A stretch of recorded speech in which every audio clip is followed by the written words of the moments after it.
Hey guys, welcome back to Beast Quest, Series 11, Book 1, Elko, the Lord of the Sea. And it's great to be back in the game with Beast Quest after Series 10. What a great build-up that was, 10 series of awesomeness, building up with Malvel. There was some, side adventures with Sampeo and Velmal. But, I liked how it all came to a good conclusion. The writer, Adam Blade, the author, he knew what he was doing. I'm sure he did. With this good, strong story, he had some side adventures, but he knew who the main villain was. And, yeah. And, of course, it must have been a popular series because it's made even more. And, yeah. So, Series 11, here we are with a fresh start. And I want to say that this is, I can't say much about this book by itself because there's not really any much ranking to go with it, because we're on the first one, but it is a very good starter, and let's get into reasons why it is. Time to go on with the story. Tom and friends are finishing up the funeral of Taladon, as he is taken to the Gallery of Tombs. Everyone was suffering grief, and of course Tom suffered the most. Freya and Eleanor helped soften his grief, but soon enough, even Freya had to return back to Gwildor, as she was needed there. Tom was now the master of the beasts. I will point out, he's wearing golden armor. Whether or not this is the golden armor, I'm not sure, even though it looks like it. Last time I remembered it had disappeared after Tom had beaten Malvel, but who knows, it might have been temporarily gone. But until I see this armor use some sort of special ability, to confirm, it's just golden armor to me. Anyway, Tom took his duties into account to respect his father and asked what was his latest quest. However, Adro informed him that there weren't any quests left. Malvel is dead and his evil was gone, and there are no more peril, no much danger at all. Until they heard a loud crash in the distance. With Tom's shield shaking, Epos was in danger. Andrew used his magic to see what was going on, and it appeared a new evil had begun. A woman was riding on Epos, stabbing her, and was taking blood from her. Once she had what she needed, she didn't finish off Epos, but leaped off, teleporting away. Adoro looked shocked as he recognized this woman. Adoro explained she is Kensa, a sorceress from another mysterious kingdom that Adoro knew very little about, called Hankrowl. Tom used his red jewel to put it near Epos's token to try and communicate, to get some answers. Luckily, Epos was able to tell Tom she was stealing blood from her. With this knowledge, Tom knew they had to go to Hankrowl and stop her. She obviously was planning to use the good beast's blood for some evil scheme. Andrew explained more about Kensa, how she was once an Avantian until she was banished to her, she was banished because of her evil ways, and put into her own kingdom. Put into her kingdom to not cause the people of Avantia any trouble. However, it would seem she has gained the power to now come back to Avantia whenever she pleases. Despite Tom's grief, he had this quest. It was the outlet he needed to gain back his confidence.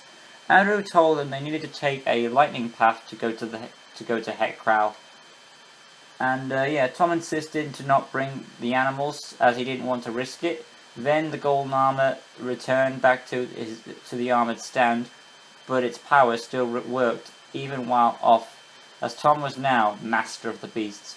This chapter confirms that the golden armor is the actual golden armor. I guess it was waiting for him to be fully titled as the end of the last book.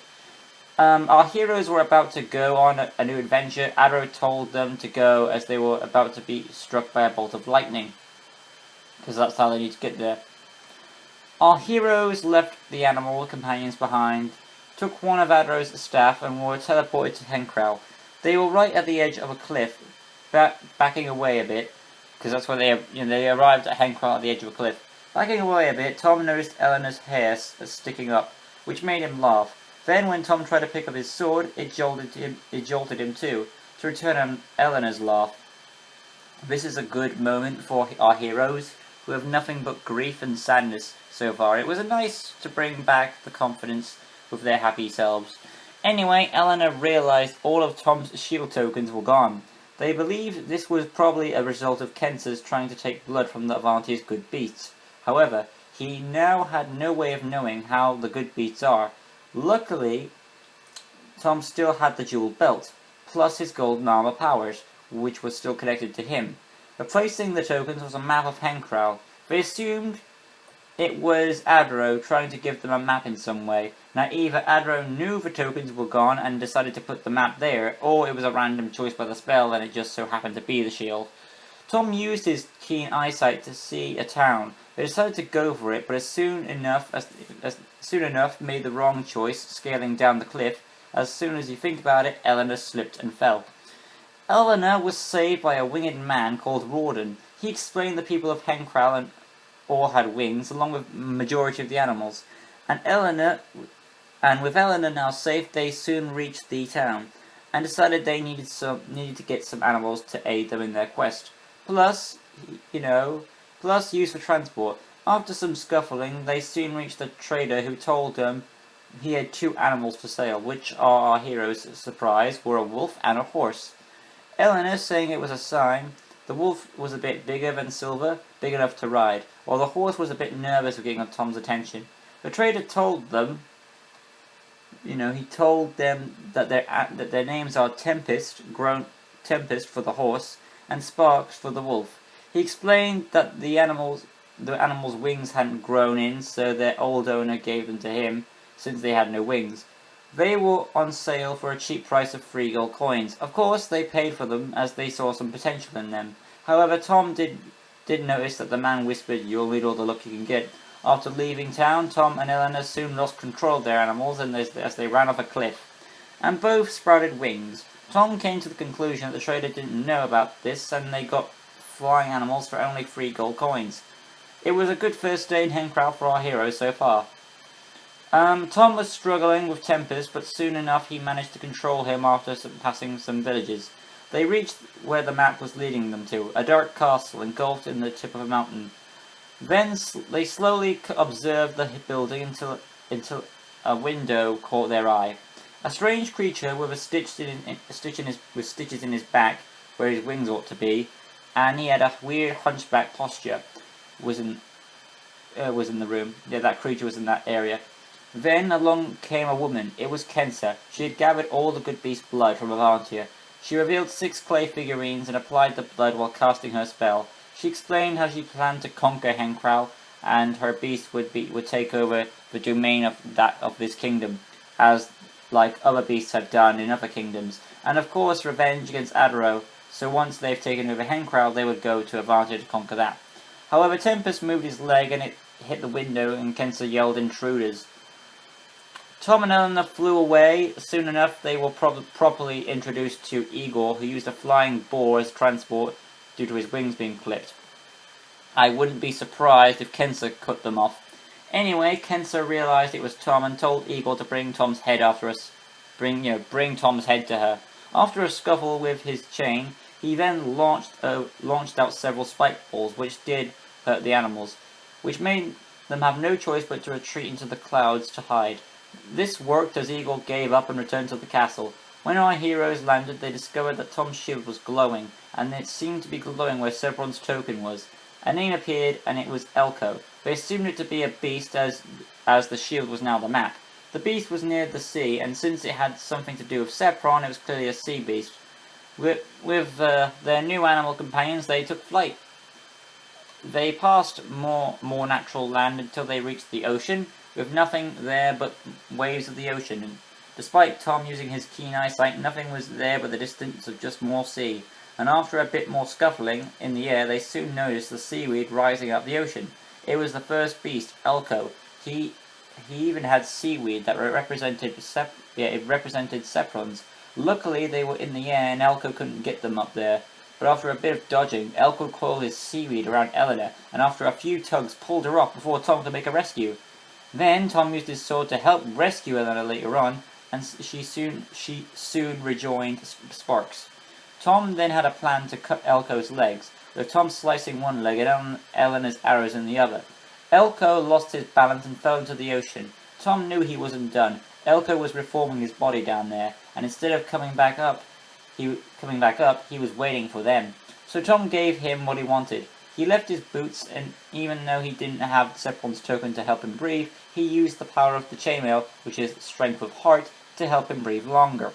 Tom went underwater and knew Elko had a field advantage. He could strike at any moment.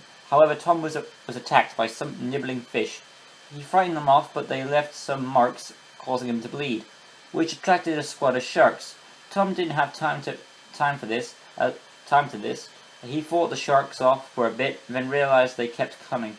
So he tried to go back to the surface for some air. However, the shark was coming in fast.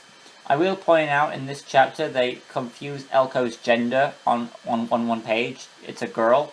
Next, it's a guy. So for the sake of the name, like I do with Epos, finding it difficult to discover its gender, I choose what it is by the sounding of the name. And for this one, Elko is a dude, in my opinion. Moving on though, like I said, Tom had reached the waves and jumped on Tempest, just as Eleanor shot an arrow at the shark. Tom explained what had happened, and they had to figure out a weakness for Elko. They assumed he was being controlled by Kensa, so going along with this theory, they had to find a way to break the spell.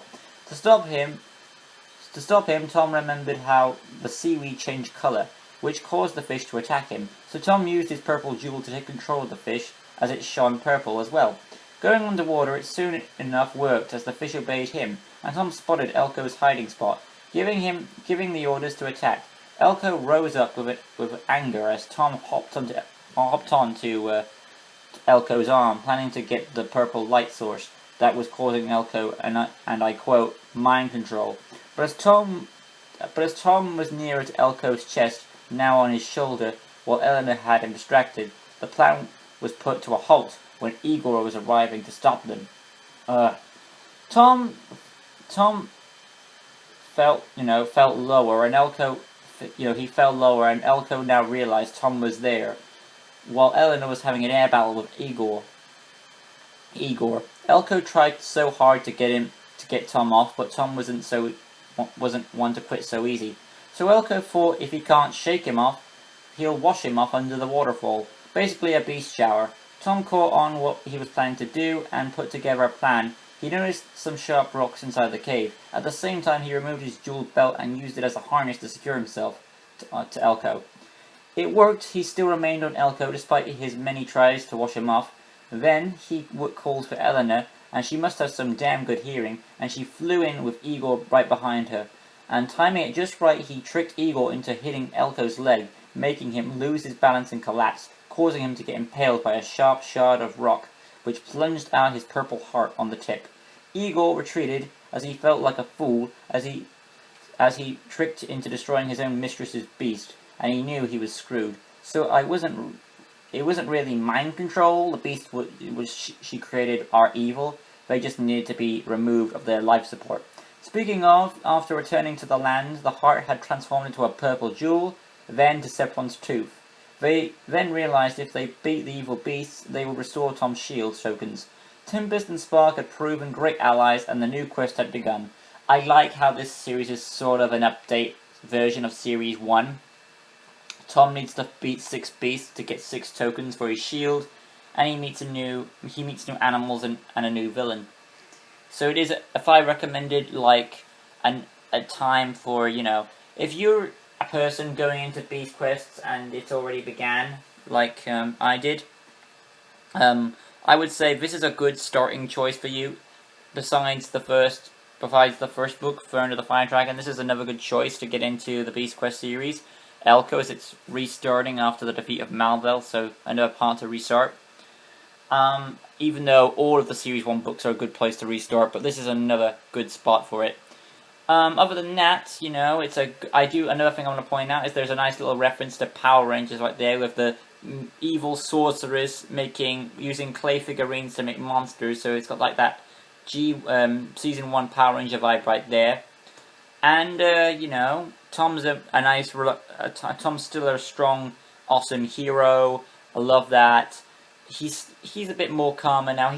This quest is like an outlet for him. He's getting back into the zone. He's trying to pull himself back together.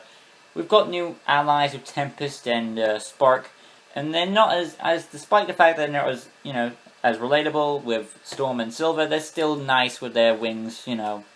And this new Kingdom Hankrowl seems to be a nice one. And I do like the castle, and Igor seems like a good henchman to use, so I've got this nice feeling about this series coming up. So 5 more beasts to go. It's going to be awesome. I'm looking forward to it. Hope you guys are too.